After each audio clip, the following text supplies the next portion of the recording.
بسم اللہ الرحمن الرحیم۔ السلام علیکم ورحمۃ اللہ وبرکاتہ۔ سلسلہ جان رضا میں ایک بار پھر سے خوش آمدید۔ سیریز ہماری ہدایت کی بخشش ہے اور قسط نمبر 23 ہے۔ سابقہ کلام محمد مظہر کامل، اسی سے آج کچھ اشعار پر مشتمل یہ سلسلہ ہے۔ اس کلام کا اگلا شعر عرض کرتا ہوں۔ اعلیٰ حضرت فرماتے ہیں: الہی منتظر ہوں وہ خرام ناز فرمائیں، بچھا رکھا ہے فرش آنکھوں نے کم خوابی بصارت کا۔ مشکل الفاظ کے معنی عرض کرتا ہوں۔ منتظر، انتظار کرنے والا، راہ دیکھنے والا۔ خرام ناز، ناز و ادا سے چلنا۔ فرش، غالیچہ، بستر۔ کم خواب، سونے کی تاروں سے بنا ہوا ریشمی کپڑا۔ بصارت بمعنی سر کی آنکھوں سے دیکھنے کی حس و قوت۔ مطلب و تشریح عرض کرتا ہوں۔ اعلیٰ حضرت فرماتے ہیں: الہی میں تو دیدہ و دل فرش راہ کیے ہوں کہ کب محبوب کریم صلی اللہ تعالی علیہ وآلہ وسلم ناز و ادا سے چلتے ہوئے میرے غریب خانے پر تشریف لائیں۔ ان کی تعظیم و اکرام کے لیے میں نے اپنی بصارت کے کم خواب کو فرش بنا دیا ہے۔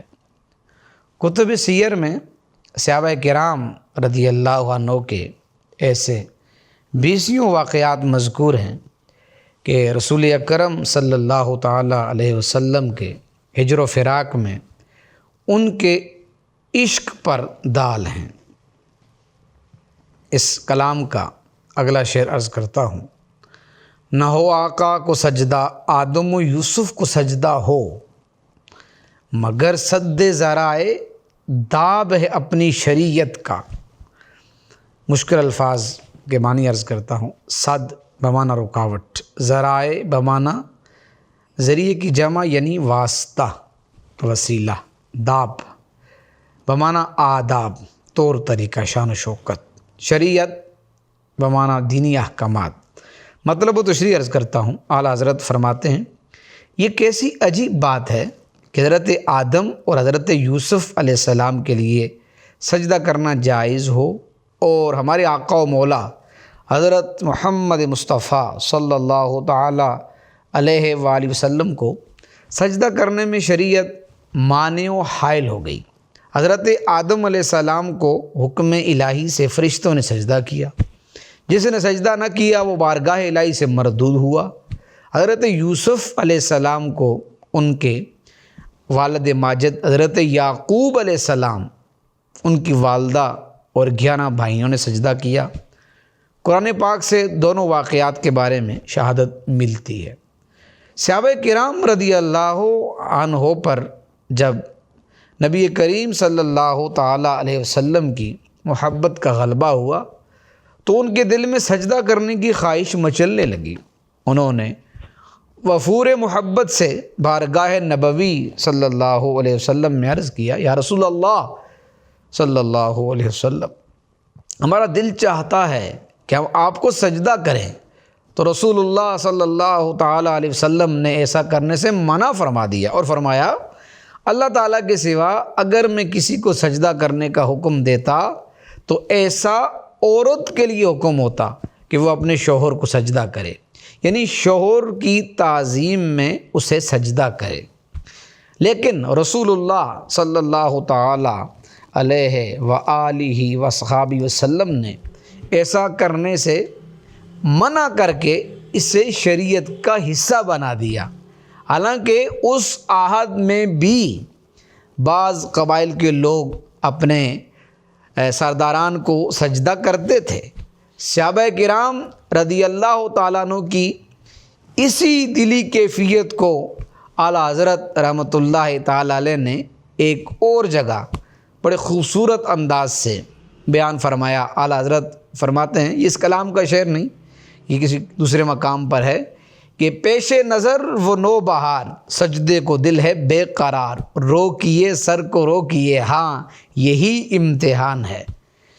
اس میں روزہ کا سجدہ ہو کہ طواف، ہوش میں جو نہ ہو وہ کیا نہ کرے، اونچے اونچوں کو تیرے سامنے ساجد پایا، کس طرح سمجھے کوئی رتبہ اعلیٰ تیرا، طواف روزہ ہی پہ چکرائے تھے کچھ ناواقف، میں تو آپے میں نہ تھا اور جو سجدہ کرتا، چھپ گیا چاند نہ آئی تیرے دیدار کی تاب، اور اگر سامنے رہتا بھی تو سجدہ کرتا۔ اس کلام کا اگلا شعر عرض کرتا ہوں۔ اعلیٰ حضرت عظیم البرکت امام اہل سنت فرماتے ہیں، زبان خار کس کس درد سے ان کو سناتی ہے، زبان خار کس کس درد سے ان کو سناتی ہے، تڑپنا دشت طیبہ میں جگر افکار فرقت کا۔ مشکل الفاظ کے معنی عرض کرتا ہوں۔ خار کانٹے، جلی ہوئی، درد تکلیف دکھ، تڑپنا بے قرار بے آرام بے چین، دشت جنگل صحرا، افگار زخمی، فرقت ہجر جدائی۔ مطلب و تشریح عرض کرتا ہوں۔ اعلیٰ حضرت فرماتے ہیں، یا رسول اللہ صلی اللہ تعالی علیہ وسلم، آپ کی جدائی میں اس شاخ کا تڑپنا تو ان کانٹوں سے بھی نہیں دیکھا جاتا، دشت طیبہ میں جن کی نوک زبان سے جگر چھلنی ہو گئے، انہی کانٹوں کی زبان کس دکھ سے آپ کے عشاق کا حال بیان کر رہی ہے۔ آپ کی جدائی میں آپ کے چاہنے والوں کا کیا حال ہو گیا ہے۔